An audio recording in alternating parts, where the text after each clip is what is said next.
Susunod ay isa sa mga paborito kong laro, ang luksong tinik. Ayan. So gusto ko yung nasa dulo po ang daliri ko. Dahil alam nyo na, may kapilihan po itong inyong linggo. Hindi ko na po sasabihin kung ano ang kapilihan ko. Mas gusto ko yung nasa dulo ako ng daliri. Yung mataas, pinakatuktok. So, tingnan nyo po yung larawan. Kung paano po nilalaro ang luksong tinik. Ang saya po nito dahil kapag sobrang taas na po ang tatalon, alam nyo na, muntik nang talaga namang may sasabit. So, tingnan natin kung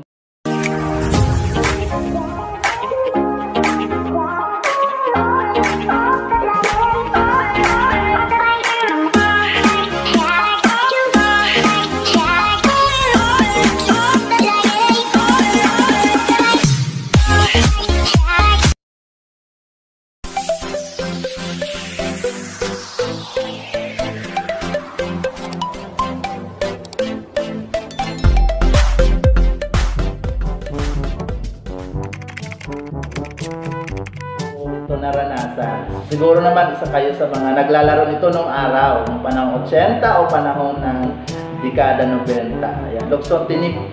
At syempre yung hindi nagpapatalo nung araw naman, yung luksong baka. Ayan, yung luksong baka. So laro ng babae o lalaki din ito. Pero kadalasan na naglalaro ng luksong baka, mga babae. So kadalasan naman na naglalaro nito pagkatapos ay umiiyak or lalo na kapag lagi siyang taya, hindi siya laro ng luksong baka o lagi na lang siyang taya. Kaya hanggang sa nauuwi sa suntukan, hanggang sa yung teacher namin ipatatawag kami sa principal's office. Ayan. So balikan po natin mga ka-Nature Speak. At syempre kapag walang pasok o Sabado-Linggo, diba, ang sarap naman balikan kapag nasa bundok kami, nasa bukid, kagaya sa akin, lumaki ako sa bundok. Naku, kukuha kami ng mga paklang ng niyog, ayan, yung paklang ng anahaw. So ang gagawin namin, naakit kami sa pinakamataas ng bundok kasi sa amin puro bundok. Hindi naman po gaano kataasan, matarik, pero ang sarap po dahil malinis, dahil ito ay sakahan namin, kaya doon kami magpapadaos-dos sa bundok na yon na nakasakay kami sa paklang ng niyog, paklang ng niyog o paklang ng anahaw.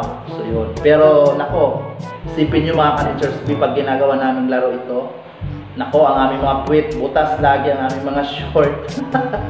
Pero wala po kaming pakialam dahil napakasarap po ng pakiramdam na naglalaro kami na nakasakay sa paklang ng niyog o paklang ng anahaw. So ayan. So kayo po ay nakaranas po nito mga ka-Nature Speak, mag-comment lang po kayo dito sa ating comment section.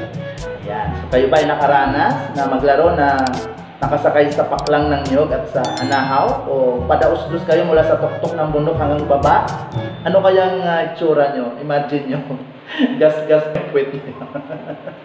Ayan. So syempre kapag may piyesta sa bayan, sa aming baryo, madalas ko po ito makita. Pero hindi ko po ito naranasan dahil natatakot ako. Yung larong palusibo, mga ka-Nature Speak, yung kapag may piyesta, may binibigay si kapitan o di kaya ang district chairman nung araw na palaro o papremyo para maging masaya yung mga bata sa barangay o sa aming nayon. Kaya nilalaro po ang larong palusibo. Yung kawayan po na makinis, inaayos po, mataas po ito, mahaba, mga ilang sentimetro po ito ang haba. At ano po ito sa lupa, ibubong ka lang sa maibaon at gagawin poste. Pero itong kawayan mga ka-Nature Speak, lalagyan po ng mga pampadulas o yung, hindi ko alam kung mantika ba o uwil ba o yung ano. Basta mayroon siyang pampadulas, pero di ko po ito naranasan. Pinapanood ko lang po ito madalas dahil sa aming baryo ay lagi may piyesta, tuwing araw ng piyesta, ginagawa po ang larong palusibo. At ngayon hindi ko na po ito nakita, or di kaya sa mga libro ko na lang po nakikita. At ngayon, naalala ko nga po, balikan po natin ang panahong dekada 80 at dekada 90. Ito po ang mga larong palusibo ay sikat sa mga baryo, mga nayon sa tuwing may piyesta. At siyempre may premyo po ito kapag nakuha mo sa dulo, ikaw yung winner. Kukunin mo sa dulo ng kawayan yung nandoon yung yung flaglet. Nandoon yung premyo kung magkano. Ayan. So kayo ba ay nakaranas nito? Ako hindi ko po ito naranasan. Pinanonood ko lang. Dahil ayoko nga maglaro dahil talagang naman, bukod sa mahuhubaran ka nito, dito po iiral ang crab mentality. Hilaan po ng hilaan hanggang sa wala naman nakakakuha, patagalan at minsan meron din ang technique nito, maglalagay ka lang ng abo sa kamay hanggang sa mapuwing yung mga kasama mo o yung mga nasa ilalim. Kaya pag napuwing sila, ayan, talo na sila. Ikaw na yung aakyat dun sa dulo, kukunin mo yung print. Ayan, so yan, larong palusibo po yun mga kanchers. At ito ang pinakamasayang laro nung araw. Siyempre ang larong patintero. Yan. So, INSPO ang tawag dito sa amin, pero sa Tagalog ito ay kilala sa larong patintero. So, ang larong ito ay kilala kahit saan. At sa panahon na ako ay nagtuturo na bilang isang guro, pinapalaro ko rin po ito sa mga estudyante ko. At ako mismo nung araw ay isa sa mga naglalaro nito. Paborito ko po ito. Yung mayroon pa tinatawag na home run, di ba? Yung home run, may kulunggan, mga ganong salita. Okay, so basta ang sarap laruin ng larong patintero.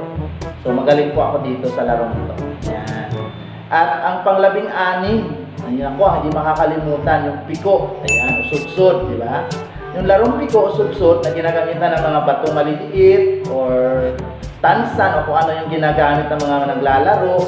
Masaya po itong laruin ng mga bata ng araw. Pagkatapos po ng klase o di kaya recess, ang school po kasi namin ay nung araw hindi pa po sementado o di kaya sa may likod, may lupa, guguwit-guwit lang kami nito sa lupa o di kaya sa may harapan, sementado na rin, kukuha kami ng chalk sa room. Magpasimpleng kuha lang kasi pag nakita kami ng teacher namin, lagot kami. Ayan. So maglalaro kami ng piko. Ayan. So ito naman yung ang mahilig dyan sa taya-taya. Okay, yung mga mahilig sa sabong. Ayan, yung sabong sa tansan. Alam niyo ba yun? Yung pinipit-pit na takip ng inumin o beer o ano ba yun? Yung tansan o serbesa. Ayan, pinipit-pit namin yan. Binubutasan po ng dalawa, dinalagyan ng tali. At ayan, pinagsasabong namin yan. O kung sino yung maputol, siya yung talo. Kung sino yung matira na minaikot-ikot pa, ginaganon-ganon namin sa kamay. Yan. Yan yung panalo. So, sabong sa tansan po yan. So, siguro naman naranasan nyo rin yan mga kanchers. At syempre kapag sa amin, after klase na po, bakasyon na. Naku, ang sarap namin laruin ito. At hanggang dito sa ating panahon, sa Maynila, nakita ko na rin po sa mga bubong na yan. Galit na galit po natin mga kapitbahay. Sa larong saranggola, di ba? Isa sa mga paborito ng mga bata or mga teenager, kahit mga tatay mismo, ang naglalaro ng larong saranggola, aakyat sa bubong. Yan, kawawa naman yung bubong. Butas o tulo agad. Pero sa probinsya, ang sarap po dahil sa bundok, malawak po yung lugar. Ayan. So nilalaro po ito ng mga bata, kagaya ko nung araw. Pagkatapos po sa school, naku, excited na kami umuwi, takbuhan na yan para gumawa. Sabay-sabay pa kami gumawa nito. Yung ting-ting naman ng mama ko o nung mga magulang natin. Naku, yan. Galit na galit kapag nakita na ang ting-ting nakakalat na. Paano? Ginawa ng ano yung bahay-bahayan sa paggawa ng saranggola. So kayo ba ay nakaranas nito? Comment lang po mga kanechers. Ayan, isa po sa mga laro nung araw hanggang ngayon. Pero dahil sa nag-pandemic, pinagbawal po ito ng ating batas, ng ating gobyerno. Hinuhuli po, kaya parang wala akong nakita naglalaro ng saranggola ngayon. At syempre, ang mga bubong natin, medyo luwag-luwag na rin na hindi matumulo agad. Ayan. So, saranggola po, no? Hindi po natin nakakalimutan ito. At syempre kapag nasa school naman, may mga laro po na pinapagawa ang teacher sa MAPI. O bilang teacher po ako sa MAPI. Isa po sa mga pinapalaro po nung araw. Hanggang ngayon, sa pagtuturo, wala na tayo ngayon dahil nasa online class na tayo. Hindi na po tayo face-to-face. Nung may face-to-face pa po ang larong sungka. Ayan. So, ang sarap po laruin itong sungka. So sana hindi po natin nakakalimutan. Dahil sana wala na po tayong face-to-face, natigil na ang naglalaro ng sungka. Sa mga bahay na lang kaya, o kayo, nakaranas ba kayo ng laro nito sa bahay? O may mga sungka ba kayo sa bahay? So yan. At syempre, ang pangdalawang po, ang larong satong. Yan. Sa probinsya po, madalas po itong ginagawa ng mga bata. Isa po sa mga nilalaro natin, ang larong satong. Yan. Pero ako, malimit ko po itong gawin kasi takot po akong maglaro nito. Kasi baka tumama sa noo ko or sa ulo ko. Kasi isisikwat palayo. Tapos sasaluhin or bibilangin. Masaya nga naman ang larong Saturn, pero ako di ko po ito masyadong nilalaro. Pero nakita ko lang at lagi ko nakikita. Kaya isa sa mga naalala kong ikwento sa inyo nung panahon dekada 80 at parang dekada 90 ang larong Saturn. At syempre ang pag-21, ayan, siguro naman nung mga eksperimento nung araw kapag tinuturo sa science, dahil wala pa po ang mga makabagong sistema ng teknolohiya, ang teleponong lata. Ayan, naranasan niyo ba ito? Na gumawa ng telepono na magkabilang lata lang ng sardinas, yung malalaking lata ng sardinas, at lalagyan po ng taling nylon. At yan, pwede ka na makipag-usap. Gawin mo ang gusto mo, parang telebabad o teleponong lata. So, experiment din po ito sa mga science subject mga araw. Ayan, so teleponong lata, nilalaro din po namin yan, pero ito ay kadalasan sa school dahil ito ay required o tinuturo din po ng teacher. At syempre yung kami ay mahilig po dahil ako ay tubong bukid or probinsyano nga. Mahilig ako mag-hunting noon ng mga ibon, kung ano lang yung makita ko. Ito naman ang ginagamit kong panghuli, tirador. Ayan, yung papa ko kasi mahilig din sa tirador, kaya natuto ako rin gumamit. Pero ngayon, parang hindi na alam gamitin ito ng mga nakararaming kabataan ngayon, hanggang sa kwento na lang. Pero ako alam ko kung gamitin ang tirador. Ito ay mula sa bunga lang, o di kaya sa maliliit na bato. O iba-ibang klase po ng tirador, pwede rin po sa'yo parang kawayan. Pero kami yung sasanga ng bayabas dahil matibay at may goma po ito. At kung napapansin nyo sa Bible, ito rin po yung hinali niya kay Goliath, si David. Ayan, yung tirador. So, ibang klase po yung pagkagawa. Pero, isa lamang po ang ibig sabihin. Ayan, to hunt. So, ikaw ay hunter. Next.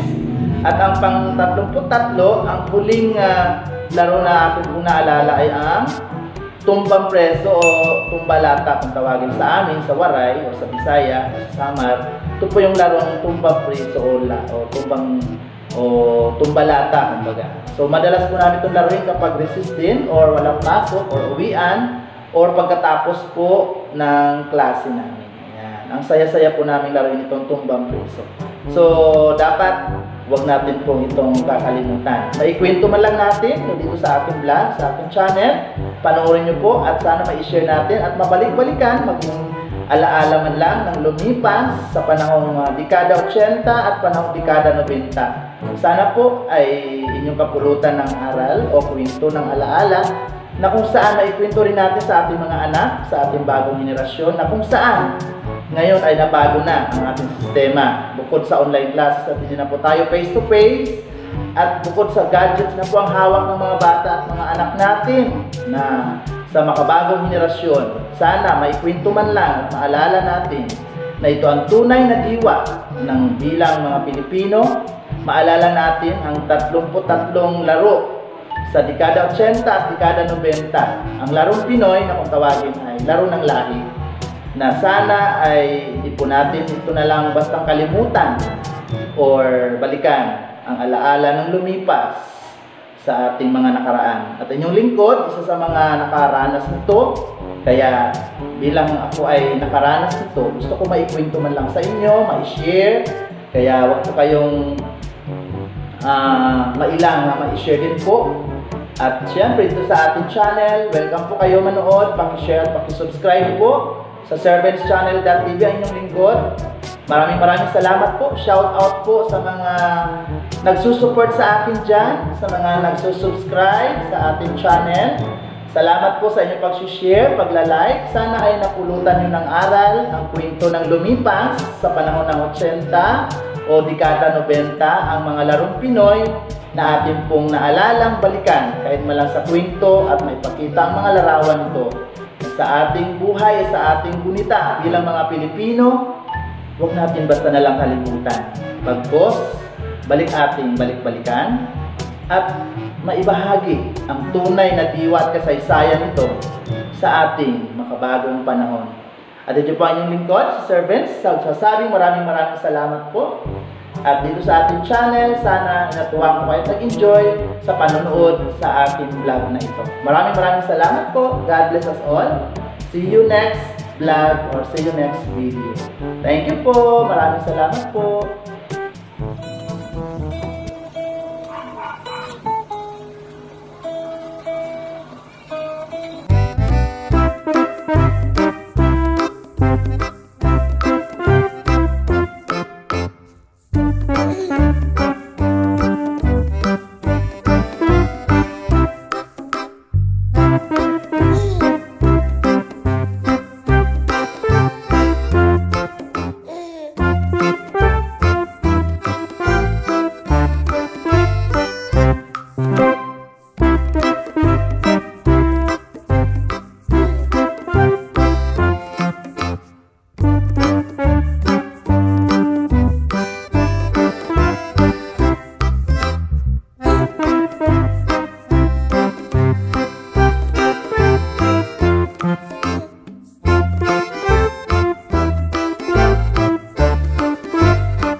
Ikaw